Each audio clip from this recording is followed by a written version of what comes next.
So, I just rewatched Guardians of the Galaxy Volume 3 in Dolby Cinema and have a few comments. This video is primarily about reviewing Dolby Cinema from an audio/videophile perspective. Starting off with the bad first. I think I remember reading somewhere that Dolby Cinema has a contrast ratio of 1,000,000 to 1, but this is far from the truth. I know what 1,000,000 to 1 looks like, and here the blacks were nowhere close to black. So I looked it up and found out that the contrast ratio of Dolby Cinema is actually only 5,000 to 1, and that the contrast ratio of IMAX is 8,000 to 1. The contrast ratio here, though, was still better than a typical theater, which I think is around 2,000 to 1. Brightness is claimed by Dolby to be 108 nits, but I didn't really notice an improvement over IMAX. I still felt that the brightness here was lacking, especially considering that this movie is going to be released with Dolby Vision graded up to 4,000 nits, probably at least 1,000 nits, and yeah, so video-wise, there is still substantial room for improvement.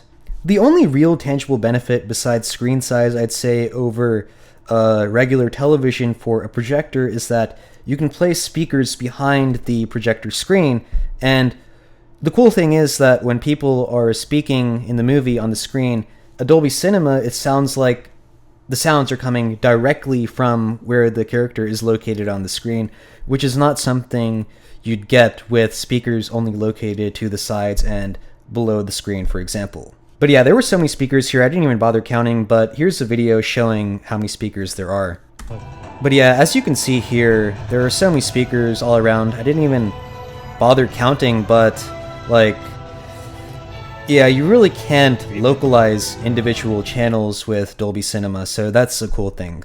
But just the channel count is not what impressed me. The bass here is easily the best I've ever heard in a theater. Everything about the response was flawless, there were no audible resonances, the treble was very clear, the mid-range was clear, the bass was unbelievable, you could feel the whole theater vibrating, there were no weird sounds. For example, some theaters, you'll hear seats crackling.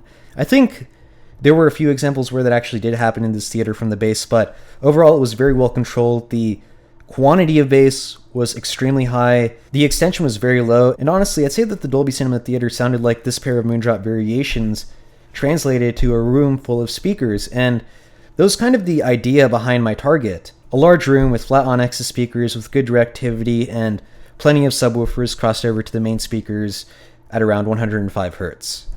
But yeah, definitely an incredible audio experience, and it honestly reminded me why I am so interested in, audio and video, even though the video here was not actually that amazing, but especially the audio part was just, yeah. I remember, going to IMAX back in the day, wanting that system at my house, and this sets a new standard for what I would want a home theater to sound like. I actually recorded a bit of a Transformers trailer. I'll play that here and commentate over it. Optimus, we must trust each other to protect the whole. Speech intelligibility is really good. The RQ60 time at this theater was really low. Sounds were decaying really fast. The bass was just incredible. It really does sound like this pair of Moondrop Variations in speakers. In the end, everything you cared for I've never heard a speaker setup this good before. will be consumed. Maybe The there's another tactility. way to save our home. Harman IE 2019 can't do this level of tactility, in case you're wondering. Like this. There's not enough bass quantity. And it didn't sound muddy either, so it's obvious that there is a steep rise in sub-bass in this theater.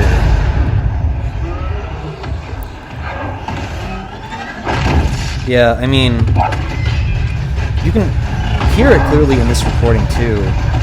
Just the reverb and evenness of the bass was simply incredible. So yeah, by far the best audio experience I've ever had in a theater. So from my audiophile/videophile perspective, I'd give the audio an easy 10 out of 10. The video quality like a 6 out of 10 because the contrast ratio wasn't very good. The brightness was not that high. The only real saving grace of the video quality is that the screen is pretty big and it does have the taller aspect ratio like IMAX does, and it's quite immersive, so it wasn't too bad. 6 out of 10 stands for fine, at least in terms of this grading scale.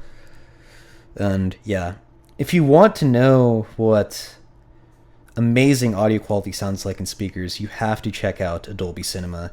And, you know, maybe watch Guardians of the Galaxy Volume 3 because, you know, that movie was incredible. It was awesome on rewatch as well. So many amazing stylistic elements I think I missed in the original watch in standard theaters, where the speech intelligibility was significantly lower than it was here. And additionally, the foreshadowing in this movie is simply phenomenal, as well as the character development. You can really appreciate these things more when you rewatch the movie and you already know what happens. So yeah, definitely the best Marvel movie in my opinion, and honestly, based on my rewatch, I'd say it's probably one of the best movies I've ever seen, period. I'd like to give a shout out to Yuli, Felix, Malbil, Christopher Yu, The Artful Reaper, Tripped, Moonalos, Gabby D, Fofo, Noodle, Conarton, Zeruskin, Ionas, Ninjakama3, Dimas Bringness, Castle4141, Vsauce4, Woodacre Snivery. Thank you guys for supporting the channel, I really appreciate it. Be sure to join the Apple House on Discord server if you haven't. I'll see you guys next time, I'm out. I think I mentioned Tripped once again and Base Gamer, right? Okay, even if I didn't, I did here. Okay, so yeah, that's it for me. I'll see you guys next time, I'm out.